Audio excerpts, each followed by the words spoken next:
The stagecoach thundered across the dry Wyoming plains, its wheels kicking up clouds of ochre dust that shimmered in the afternoon sun. Inside, Clara Jennings sat stiffly, her gloved hands clasped around a worn carpet bag that contained everything she owned: 2 dresses, a faded photograph of her mother, and a folded letter that had changed her life. The letter was signed Jesse Ward, Rancher, Sweetwater, Wyoming Territory. It had come after months of despair and uncertainty. Her father's death had left her with debts and no home, her mother long gone, her brothers married and distant. The advertisement in the newspaper, "Rancher seeks respectable bride. Will provide home and protection," had seemed almost heaven-sent. The man's words in his letters had been plain but kind. He'd promised a new start, a modest life, and perhaps, with time, affection. As the coach lurched to a stop beside a weather-beaten stage stop, Clara pressed her bonnet tighter and peered through the dusty window.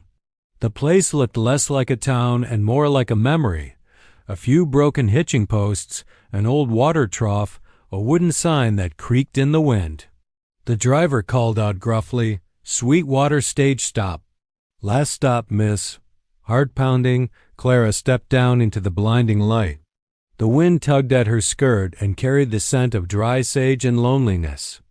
She shaded her eyes, searching the road.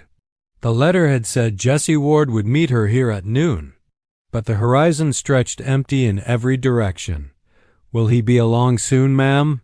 the driver asked, wiping sweat from his neck.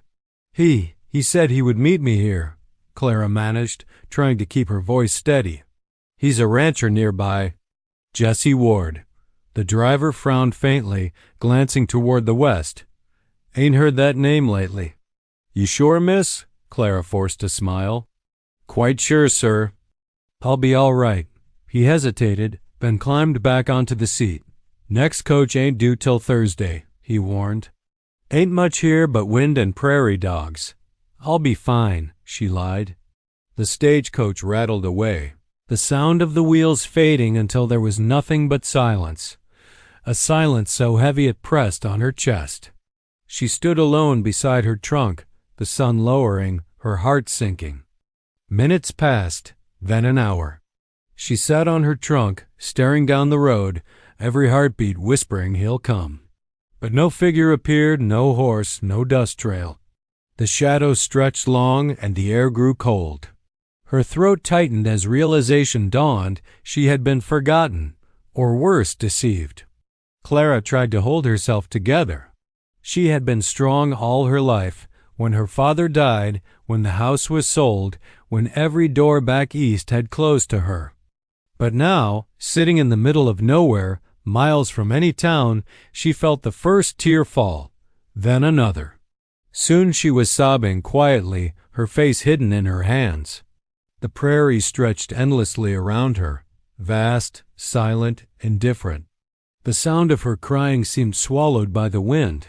She thought of turning back, of walking to find the next settlement, but the road stretched empty and dangerous. Her stomach twisted with fear. She whispered to herself, "He must have been delayed. He'll come tomorrow." Yet deep down, she knew no one was coming. As the sun bled into the horizon, painting the sky in fire, Clara Jennings, the woman who had crossed a continent for hope, sat abandoned at the stage stop, her dreams dissolving like the last light of day. And far off on a ridge overlooking the plains, a lone horseman watched the small, weeping figure by the road. His expression unreadable, his heart stirred by something he hadn't felt in years. He adjusted his hat against the wind and muttered, almost to himself, "Poor soul." He didn't know it yet, but before the next dawn, her fate, and his own, would change forever. From the ridge above the stage road, Caleb Ward sat astride his horse, a tall bay with a white blaze down its nose, and watched the scene below. He'd seen the stagecoach roll in hours ago, seen the woman step down with all her courage, and her carpet bag, and he'd known, before she even looked around, that whoever she was waiting for, he wasn't coming. The wind carried the faint sound of her sobbing up the hill. Caleb cursed under his breath and looked away. He told himself it wasn't his concern. He'd done his part for the world, and the world had paid him back with loss and loneliness. A man learned to mind his own business on the plains. Still, the image of her, small and trembling in that endless stretch of dust, wouldn't leave him. He knew the name she'd spoken to the stage driver, Jesse Ward, his brother. The name burned like an old wound. Jesse had always been the charming one, silver-tongued, reckless, and selfish as the devil. The last time Caleb had seen him was months ago, riding off with talk of gold mines and easy money, leaving behind debts and the ruins of their father's ranch. He'd promised to send word to make things right. He never had. Now it seemed he'd left behind something worse, a woman. Caleb's jaw tightened as he shifted in the saddle. He should have turned away, gone home, left the mess where it lay. But there was something about her, not just the tears, but the way she held herself, proud even in despair. He could almost hear his mother's voice whispering through the wind. "Don't turn your back on someone who's got no one else, boy." He sighed heavily. "Damn you, Jesse," he muttered. Then, with a tug on the reins, he urged his horse down the ridge. As he approached, Clara looked up sharply, her eyes wide with alarm. She stood, brushing at her skirt, trying to look composed though her face was streaked with dust and tears. Caleb slowed his horse to a walk, stopping a few feet away. The sun was nearly down, casting long shadows across his weathered face, a face carved by years of wind, work, and silence. "Evenin', ma'am," he said, his voice deep but gentle. "You look like you could use a bit of help." Clara hesitated. I was waiting for someone," she stammered, her hands twisting in her gloves. "Mr. Jesse Ward. He was supposed to meet me." Caleb felt the sting of shame. He took off his hat and ran a hand through his dark hair. "You won't find him here," he said finally. "Jesse's gone. Been gone for some time." Her breath hitched. "Gone? But he wrote to me. He promised." She stopped, unable to finish. "I believe you," Caleb said quietly. "My brother has got a way of promising things he doesn't aim to keep." For a long moment, neither spoke. The wind moaned through the grass and a hawk circled high overhead. Then, softly, Caleb said, "No more waiting, ma'am. The road's long and the night's coming on. You'll freeze out here." Her gaze flickered uncertainly over him. "I don't even know your name, Caleb Ward," he said simply. "Jesse's brother." The words seemed to strike her like a physical blow. Shock, fear, then the faintest hint of trust. After a moment's silence, she nodded, her voice trembling. "Then I suppose I'm in your hands, Mr. Ward." He gave a single, solemn nod. "I'll get you to shelter. You've had enough waiting for one day." As he helped her onto his horse, the last light of the sun bled out across the horizon.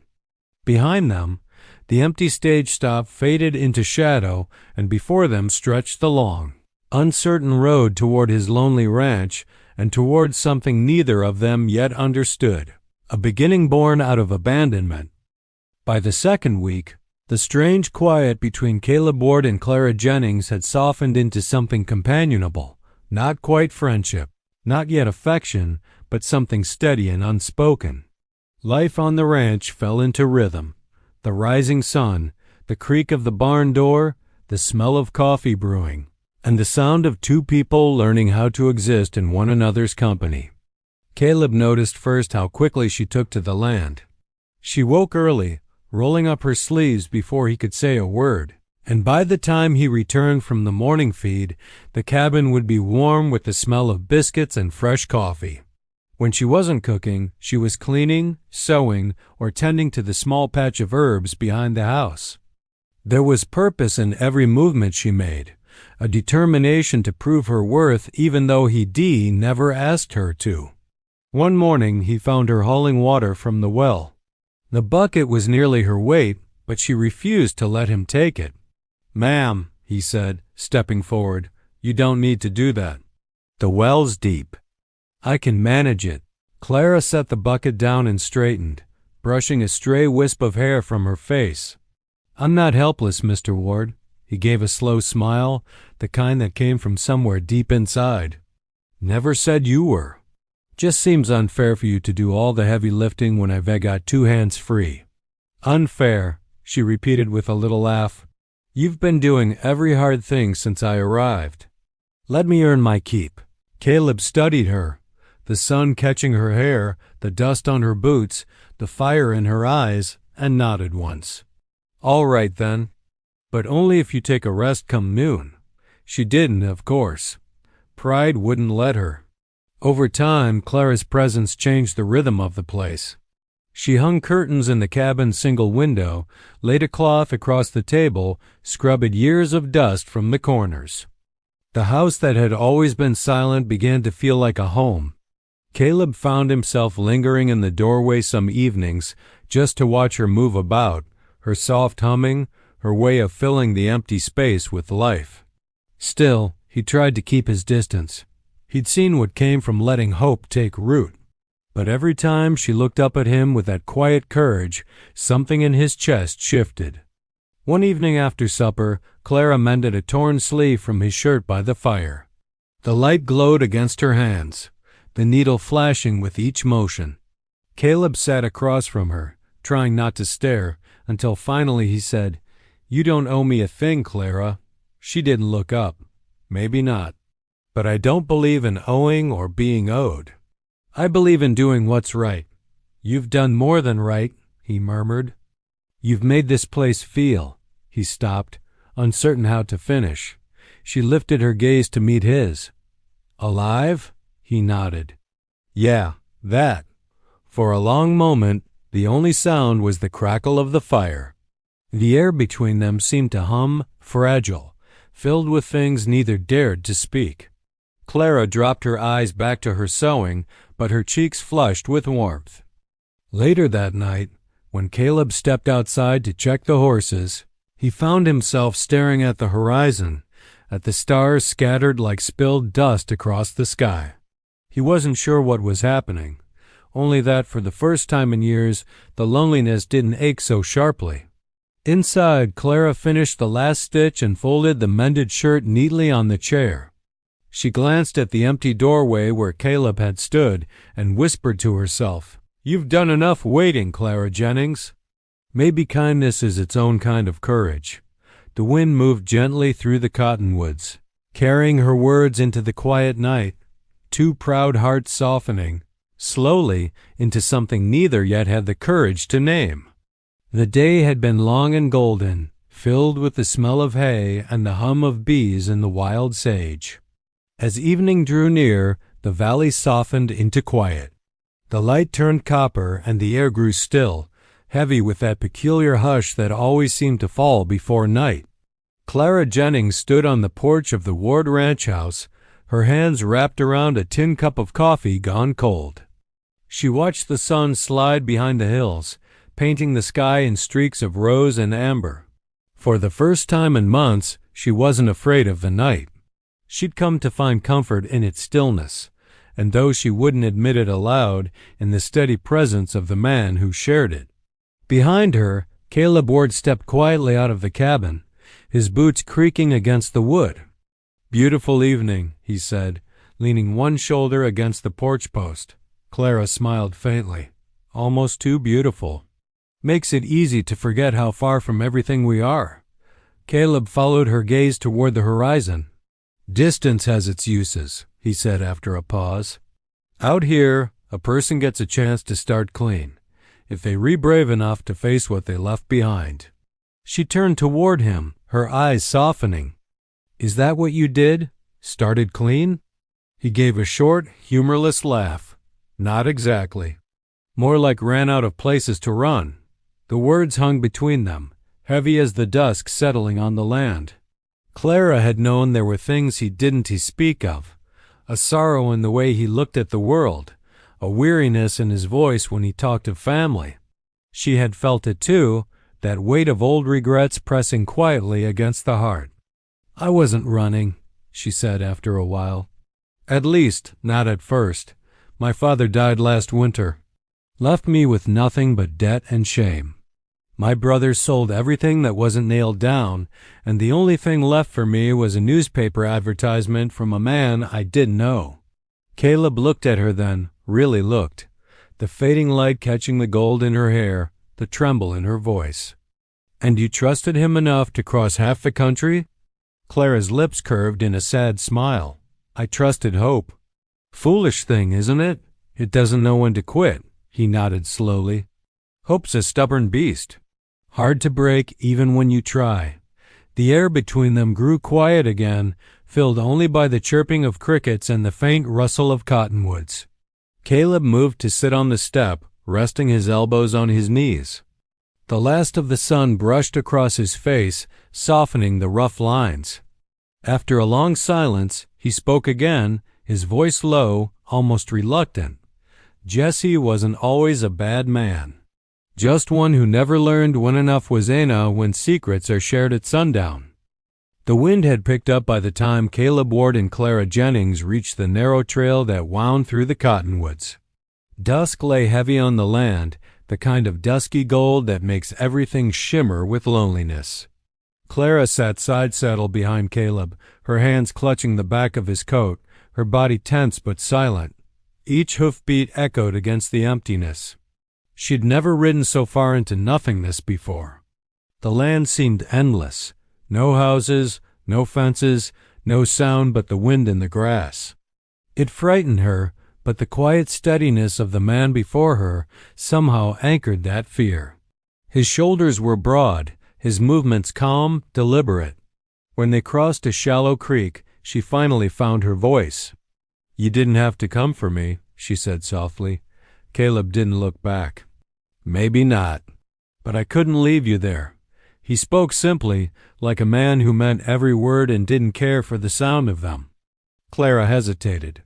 "You said Jesse's gone. Do you know where?" Caleb's jaw tightened. "If I did, we wouldn't be having this talk." He exhaled slowly. "He left months ago. Chasing gold, like half the fools west of the Mississippi. Left debts, trouble, and now—" He stopped himself, glancing back briefly. "Now you," she looked down, her fingers twisting in her skirt. "Then I suppose I was a fool too." Caleb didn't answer right away. The trail opened to a wide stretch of prairie bathed in amber twilight. "No, ma'am," he said finally. "You were just hoping." Ain't no shame in that. The words hit her harder than she expected. No one had ever spoken to her like that, without pity, without judgment, just truth. After another hour, they crested a hill, and in the distance she saw it. A small ranch nestled in the valley, a chimney smoking faintly, a barn standing like a sentinel against the fading light.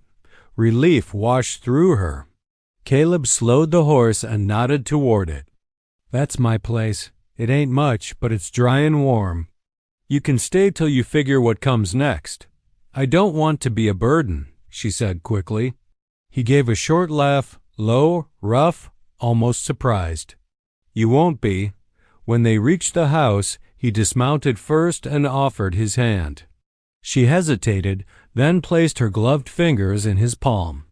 His hand was rough, calloused, but steady, the hand of a man used to working and keeping his word. Inside, the cabin was plain but clean.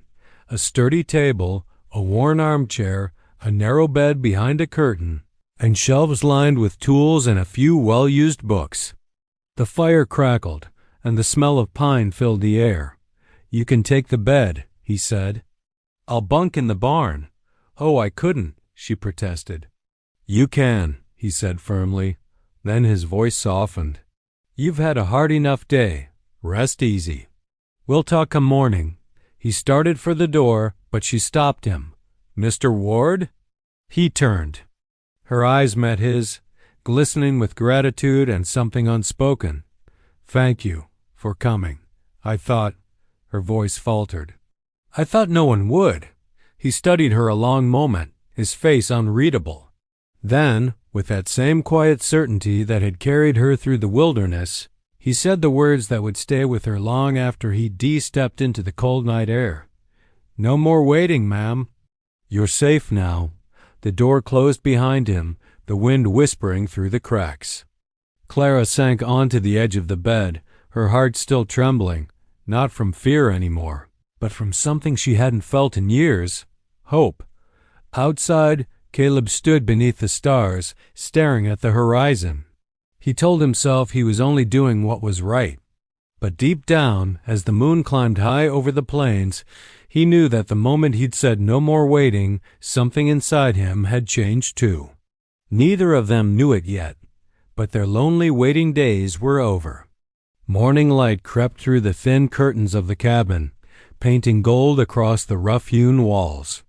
Clara Jennings woke to the sound of wind and the faint creak of boards.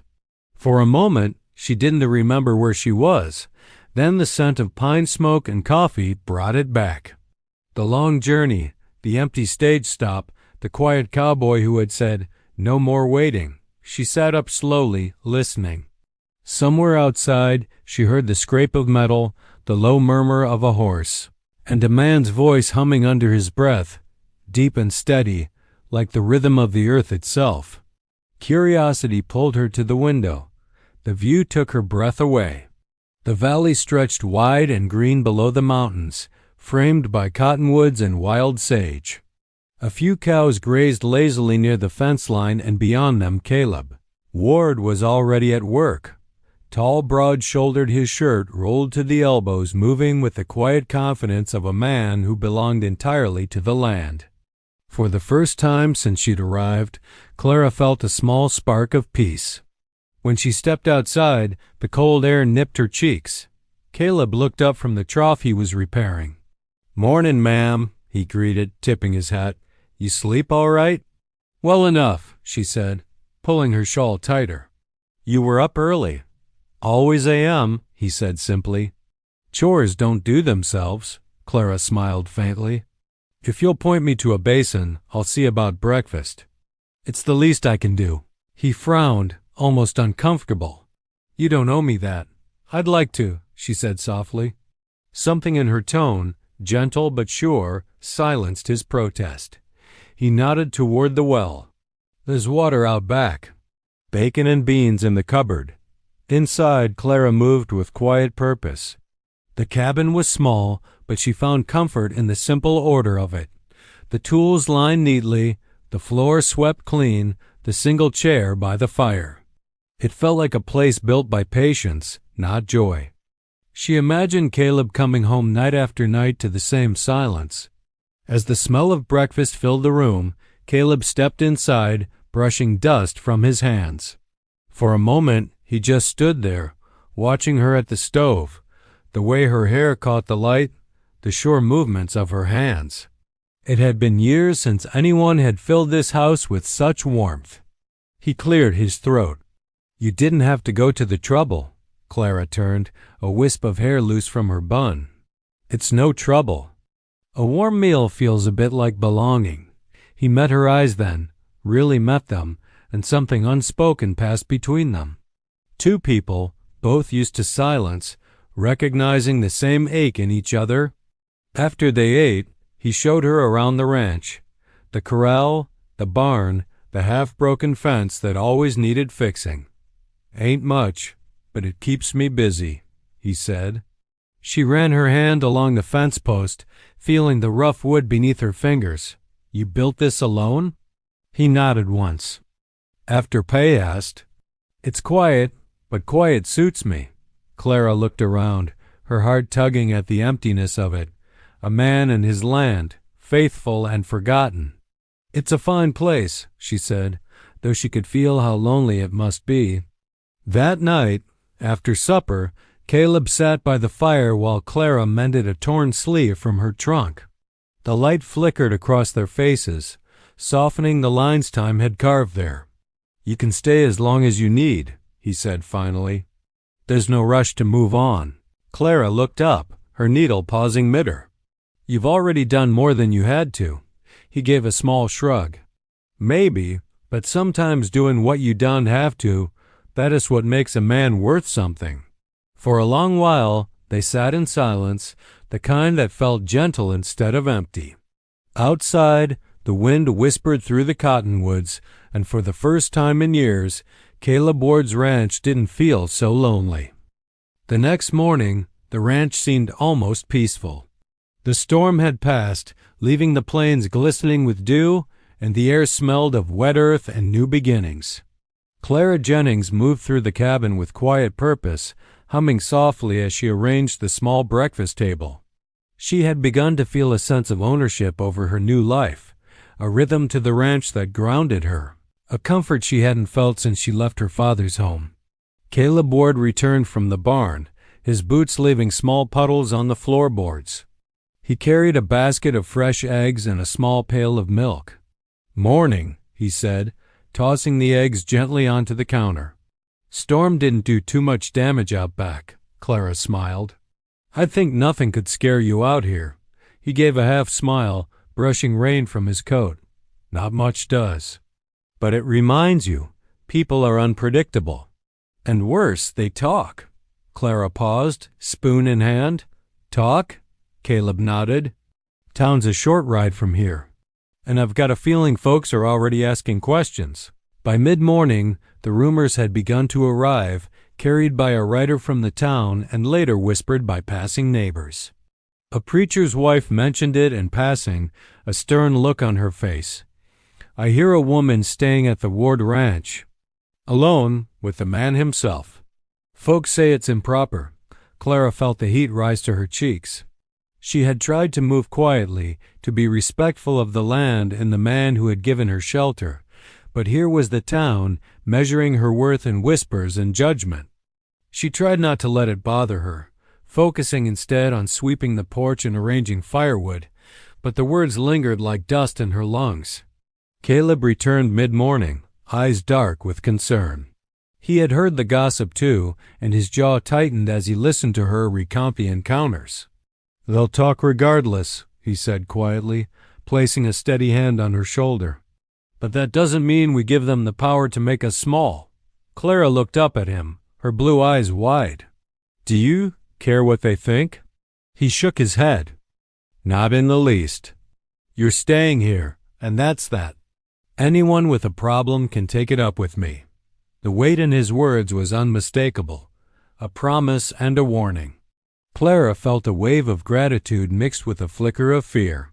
She knew Caleb had the strength to back his words, but she also sensed that confrontation, once it came, would not be easy.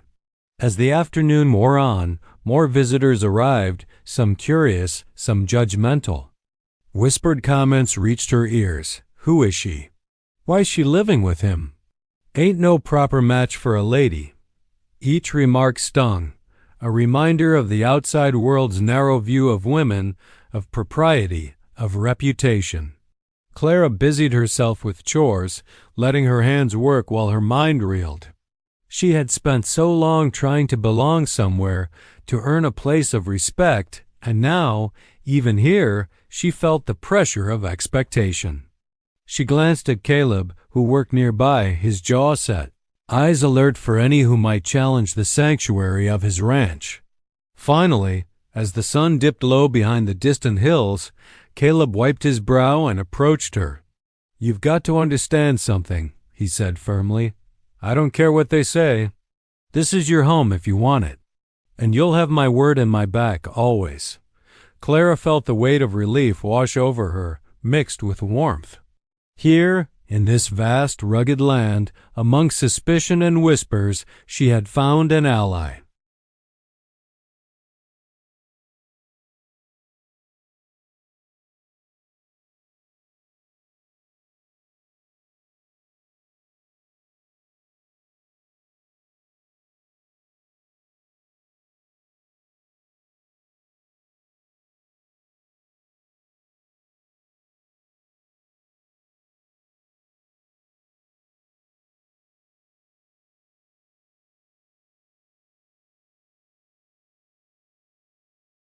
The calm that had settled over the Ward Ranch was shattered one late afternoon when the horizon darkened not with storm clouds, but with the unmistakable dust trail of a fast-riding horse.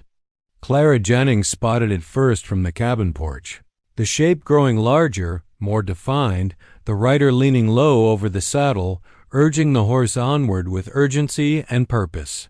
Her stomach dropped. Something about the posture, the speed, the air of command sent a ripple of unease through her. Caleb, who had been tending the fence nearby, noticed her tension. "What is it?" he asked, glancing up. "Someone's coming," she said, her voice tight. "And I think I know who it is."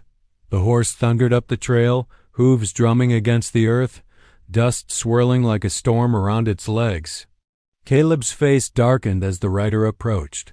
The features of Jesse Ward, tall, wiry, sharp-eyed, finally clear. The man exuded arrogance and impatience, the kind that had followed him across the plains for years.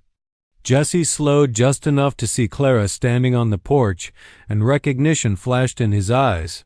Then disbelief, then anger. "You're here," he said, voice sharp, edged with accusation. "And you're living here?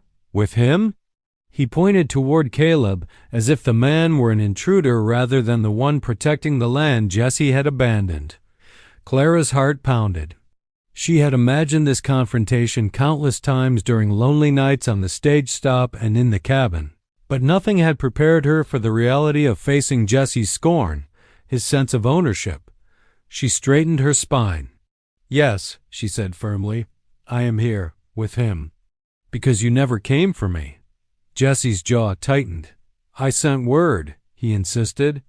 "I meant to what?" Caleb interrupted, stepping forward. "Leave a lady stranded in the dust? Leave her to wander alone, hoping someone would show up?" His voice was low, dangerous. "You owe her nothing but silence. She is under my protection now." Clara felt a surge of relief at Caleb's words, at the fierce, steady defense in his eyes. But Jesse wasn't finished. He dismounted, boots kicking up dust, his face taut with anger and frustration. "She was promised to me." He spat. "You have no right?" Clara held up her hand, voice steady though her heart raced. "I am not property to be claimed. You never arrived when you promised. I have waited. I have endured. And now I choose where I belong." The words cut through the tension like a whip. Jesse's eyes flicked between the two of them, between the steady, unflinching gaze of his brother and the resolute woman who had refused to be anyone's prize. Rage and shame battled on his face. Caleb's hand hovered near the gun at his hip, not in threat to Clara, but to make clear that he would defend her honor with every ounce of strength. Jesse took a step back, realizing that neither intimidation nor entitlement would sway her. For a moment, the prairie held its breath. The horses shifted, the wind whispered through the cottonwoods, and Clara stood tall, proud, unwavering. Then slowly Jesse turned. His shoulders slumped in reluctant defeat, and with a final, bitter glance at the cabin, he mounted his horse and rode off into the distance. Caleb exhaled, tension leaving his body in a long sigh. "That's done," he said quietly. Clara's hand shook, but her eyes glimmered with triumph. "It is," she agreed. "And I am done waiting for anyone but myself." The sun dipped behind the western hills, casting the ranch in a warm, golden glow. For the first time, Clara felt free. Free from the past, free from expectation, and free to finally claim a place where she was wanted and respected. Caleb watched her, a quiet admiration in his gaze. He didn't yet speak of what he felt, but the weight of the moment, the storm they had survived together, and the courage she displayed had begun to draw them closer than words could explain. The valley, once shadowed by betrayal and doubt, now held promise. And as the dust settled behind Jesse Ward, the ranch became more than a home. It became a place where love, courage, and choice could finally flourish. The prairie wind carried tension like a living thing. Jesse Ward had ridden off, but the air still vibrated with the memory of confrontation. Clara Jennings stood on the cabin porch, hands gripping the railing, her pulse still racing from the showdown with the man who had abandoned her. Yet despite the fear that lingered, a spark of pride glimmered in her chest. She had spoken her truth, and for the first time it had been heard. Caleb Ward stepped out from the cabin, leaning against the doorframe, eyes scanning the horizon. His jaw was set, muscles taut as if ready to face whatever storm might rise next. "He's gone," Caleb said quietly. "But don't think this is over. There are some men who only respect force." Clara shook her head. "I won't let fear rule me anymore," she replied, voice firm. "I've waited too long for someone else to decide my fate." Even as she spoke, the distant sound of hooves returned, this time slower, deliberate. Jesse had doubled back. The rider dismounted at the edge of the property, dust swirling around him like a dark halo. He had come not with apology but with confrontation, as if daring them to challenge his claim. Caleb moved first, stepping in front of Clara, hands brushing the gun at his hip. "Back away from the house," he said, voice steady and low. "I won't warn you twice." Jesse's eyes flickered with rage. "She belongs to me," he barked. Clara stepped forward, her hands lifting in a gesture of calm defiance. "I am not yours to claim," she said, the words cutting through the tension like a whip. "You promised and you failed. I am no one's possession."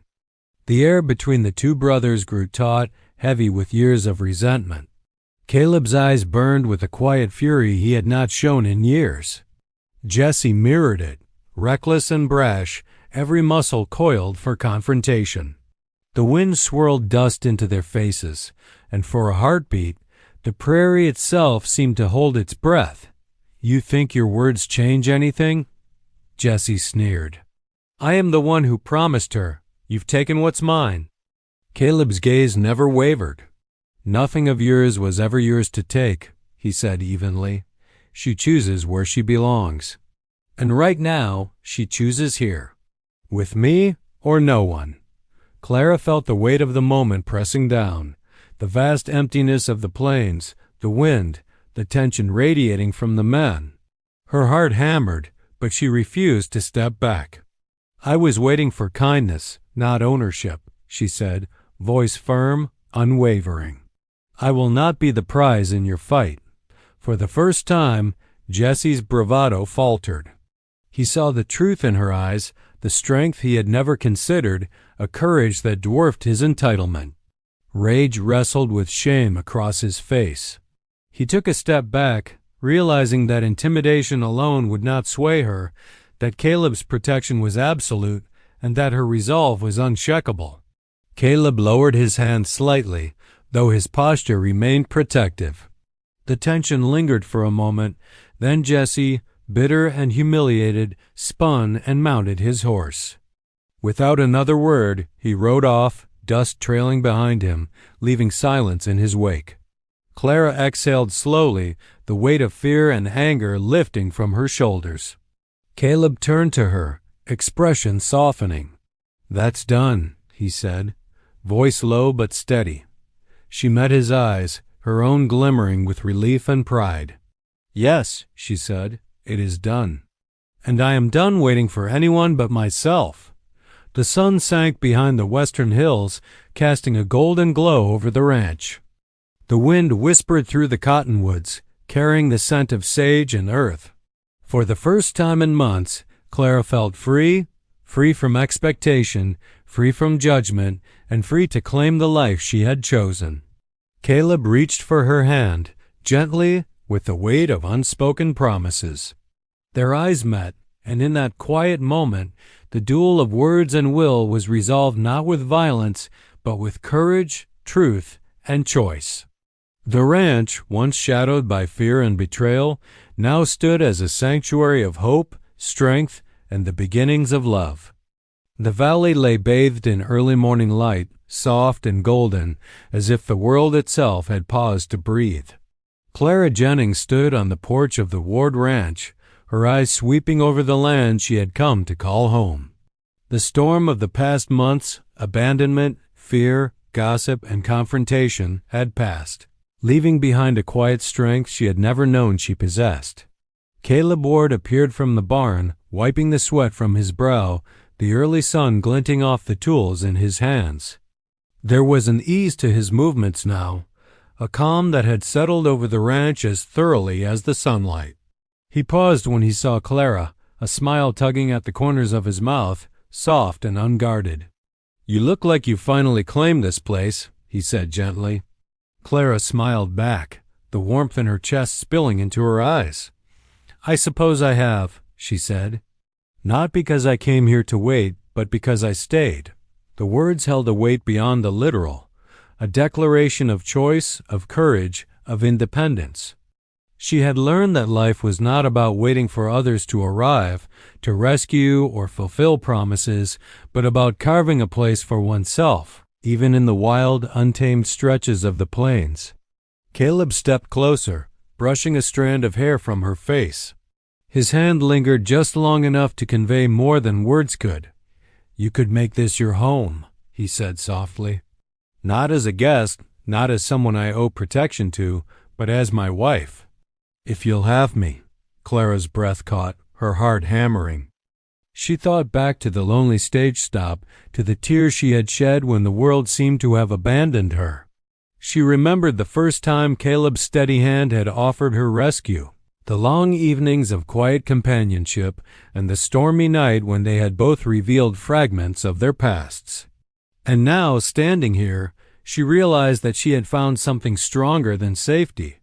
She had found love, earned and chosen, not given. I never thought this day would come," she admitted, voice trembling with a mixture of awe and joy. "I thought I would always be alone, wandering from place to place, waiting for someone who never arrived. But now," her gaze met his, clear and unwavering, "now I know there is more than waiting. There is life and love and home." Caleb smiled, a quiet, relieved smile. "Then don't wait any longer," he said. His hands enveloped hers, strong and reassuring. "This is it, here, with me. For as long as you'll stay." Clara felt tears prick at her eyes, but they were tears of triumph, of release, of hope fulfilled. She stepped forward, closing the small distance between them. For the first time in months, the long ache of loneliness, fear, and abandonment melted away. They stood together in the glow of the morning, hands entwined, hearts aligned, a bond forged in trials and strengthened by courage. Around them, the ranch seemed to breathe along with them. The horses nickered softly in the pastures. The wind rustled through the cottonwoods, carrying the scent of sage and wildflowers. Even the distant hills appeared to lean closer, welcoming them into a world remade. Caleb rested his forehead against hers, and in that quiet intimacy, Clara realized that life had finally granted her what she had long sought, a place to belong and someone to share it with. The pain of waiting, the shadow of disappointment, and the scars of abandonment were replaced by a promise of tomorrow, steady, enduring, and bright. "I'll stay," she whispered, her voice strong now, full of conviction. "And I'll be here," he replied, voice deep and unwavering. The sun rose higher, spilling gold across the valley, bathing the cabin, the porch, and the two hearts standing together in light. The lonely stage stop was a memory now, a marker of the past. But this was their beginning. A beginning built not on promises unkept, but on courage, choice, and love earned through patience, kindness, and trust. In the quiet of the Wyoming plains, Clara Jennings and Caleb Ward found not just shelter and safety, but a new life together, a life filled with hope, with laughter, and with a love that would no longer wait.